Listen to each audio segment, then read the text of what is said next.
지연의 하루는 늘 비슷한 리듬으로 흘러갔다. 아이를 학교에 보내고 커피 한 잔을 내려놓은 채 컴퓨터 앞에 앉아 일을 시작하는 오전. 그리고 점심이 지나고 조금 나른해질 무렵이면 항상 같은 시간대에 초인종이 울리곤 했다. 도어록 화면에는 늘 똑같은 사람이 서 있었다. 양손에 무거운 비닐봉지를 들고 선 시어머니 순옥, 그리고 그 안에서 부딪히며 소리를 내는 반찬통들. 지연은 어색하게 웃으며 봉지를 받아 안았지만 냉장고 문을 열 때마다 느껴지는 묵직한 부담은 숨길 수 없었다. 냉장고 안은 이미 먹지 않은 반찬들로 가득했고 그 사이에 새로운 반찬통을 끼워 넣는 일은 이제 일상의 일부가 되어 있었다. 밤이 되면 집안은 조용해지고 그 조용함 속에서 지연은 혼자 반찬을 쓰레기 봉투에 담곤 했다. 버릴 수밖에 없는 현실과 버리면서도 미안함이 함께 밀려오는 모순 사이에서 그녀는 매번 깊은 숨을 내쉬었다. 반찬을 싫어해서가 아니었다. 먹을 여유가 없었고 처리할 능력이 없었을 뿐이었다. 하지만 매번 봉투를 묶을 때마다 손끝에 스치는 죄책감은 점점 더 깊어졌다. 그러던 어느 날 시어머니의 말과 행동에 조금씩 이상한 점이 보이기 시작했다. 하루 전에도 들었던 이야기를 처음 말하는 것처럼 꺼내고 이미 만들어 온 반찬을 오늘 처음 만들어 봤다고 말하며 건네는 일이 잦아졌다. 지연은 처음에는 피곤해서 자신이 착각하는 것이라고 생각했지만 반복이 늘어날수록 마음속 어딘가가 불편하게 흔들렸다. 남편에게 조심스레 말해보았지만 그는 엄마 원래 그래라며 대수롭지 않게 넘겼다. 그러나 지연은 그 가볍게 흘려보낸 한마디가 더 이상 위로가 되지 않는다는 것을 알고 있었다. 그리고 어느 날 순옥은 아들 집에 빈통을 받으러 왔다가 우연히 분리수거장을 지나쳤다. 투명한 봉투 안에는 자신이 만든 반찬들이 거의 그대로의 모양으로 쌓여 있었다. 젓가락 자국 하나 없는 반찬들. 어느 순간 그녀의 가슴 깊은 곳에서 설명할 수 없는 감정이 치밀어 올랐다. 그것이 서러움인지 허무함인지 아니면 단지 외로움인지조차 알 수 없었지만 눈가가 금세 붉어졌다. 이유를 설명하지 못한 채 그녀는 발걸음을 돌려 버스를 탔다.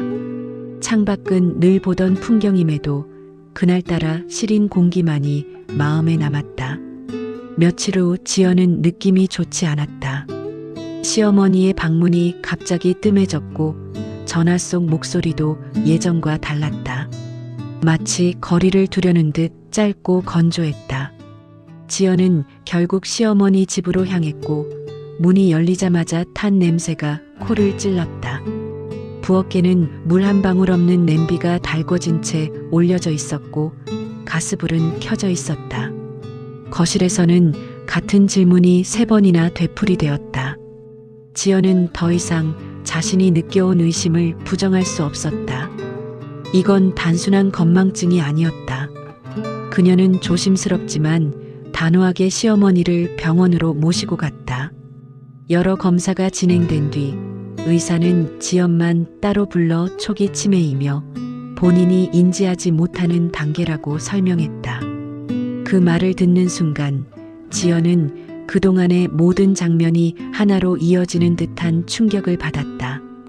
분리수거장에 버려진 반찬, 켜진 가스불, 반복된 말들, 그리고 그 모든 것을 알아채지 못한 자신. 죄책감은 무겁게 가슴을 눌렀다. 집으로 돌아가는 길, 시어머니는 병원 앞 꽃이 예뻤다는 이야기를 하며 웃었다. 병이라는 개념조차 제대로 받아들이지 못하고 있었다. 지연은 창밖을 바라보다 더 이상 숨길 수 없는 눈물을 훔쳤다. 이 병의 무게를 모르는 사람과 그 무게를 알아버린 사람. 둘 사이의 거리는 생각보다 더 멀게 느껴졌다.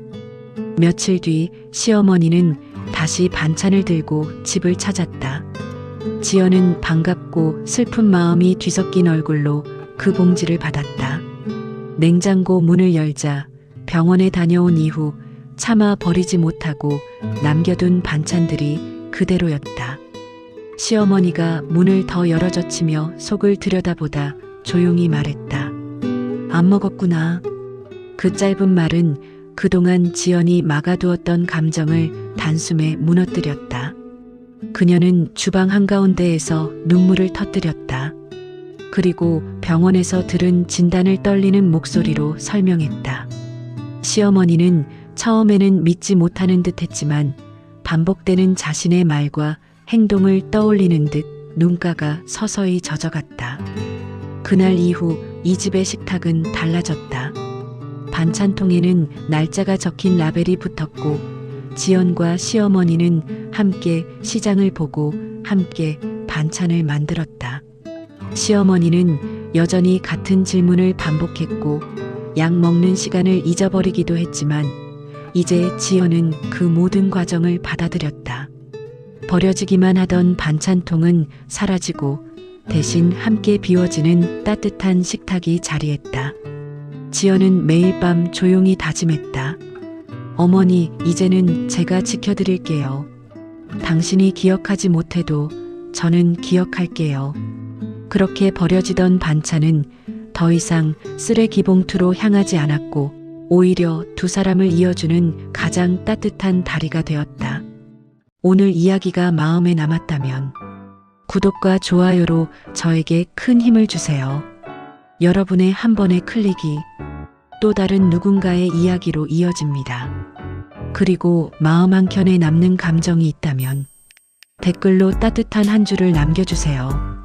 여러분의 한 글자, 한 문장이 이 채널을 더 따뜻하게 채워줍니다. 다음 이야기에서 다시 만날게요.